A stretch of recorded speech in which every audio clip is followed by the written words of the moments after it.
Silent, ready, 5 second, start. Congress सरकार द्वारा 1975 से 77 तक लगाया गया आपातकाल भारत के लोकतांत्रिक इतिहास का सबसे काला अध्याय है।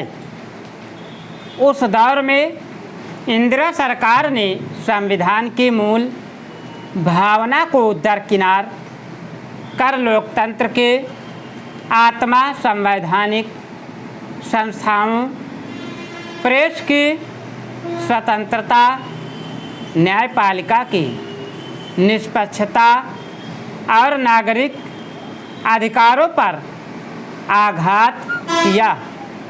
आपातकाल का कालखंड भारत के लोकतांत्रिक इतिहास में कलंक के टीके की तरह है। इस पर काफ़ी चर्चा हुई है, किताबें भी लिखी गई हैं, लेकिन इस पहलू पर उतनी चर्चा नहीं हुई कि आपातकाल लगाने के पीछे इंदिरा गांधी की मंशा क्या थी। अगर 1977 में इंदिरा गांधी दोबारा सत्ता में लौटती तो भारत के लोकतंत्र और संविधान के मूल ढांचे पर इसके क्या प्रभाव पड़ते। आपातकाल के दौरान किया गया 42वां संविधान संशोधन संविधान के मूल आत्मा को बदलने का एक प्रयास था। इसके मूल में एक दलीय प्रणाली की स्थापित करने की मंशा थी। यह एक तरह से संविधान को ही बदलने का प्रयास था। इस संशोधन के माध्यम से न्यायपालिका की स्वतंत्रता को कम किया गया, नागरिक अधिकारों को सीमित किया गया और इंदिरा गांधी ने अपनी सरकार को असाधारण शक्तियां दे दी। कांग्रेस के मुखपत्र नेशनल हेराल्ड ने अपने संपादकीय में आपातकाल की हिमायत में लिखा था कि समय आ गया है कि अब देश एक दलीय लोकतंत्र की दिशा में बढ़े।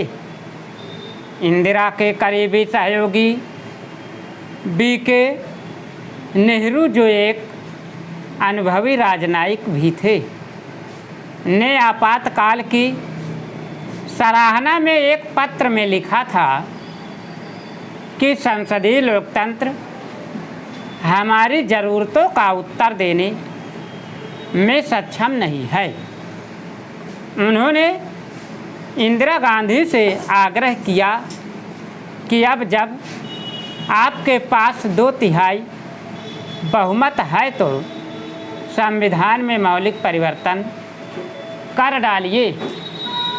इसलिए यह संदेह निराधार नहीं कि यदि इंदिरा गांधी 1977 में सत्ता में वापसी करती तो यह प्रक्रिया और तेज होती।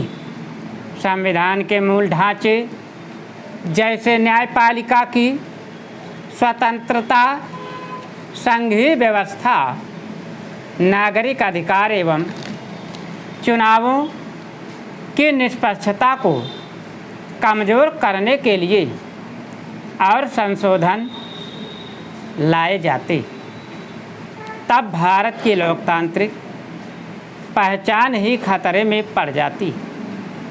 आपातकाल के समय इंदिरा गांधी ने असहमत विरोधी दलों पर कड़े प्रतिबंध लगाए, सैकड़ों नेताओं को जेल में डाला और अनेक गैर राजनीतिक संगठनों की आवाज़ भी दबाई।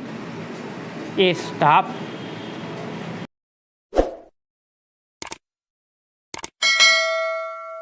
अगर तुम लोग नए हो तो सब्सक्राइब करो, वो जो लाल वाला बटन है उसके साथ सूर्य नमस्कार करो या फिर अनुलोम विलोम, मुझे नहीं पता, बस क्लिक हो जाना चाहिए। अब मैं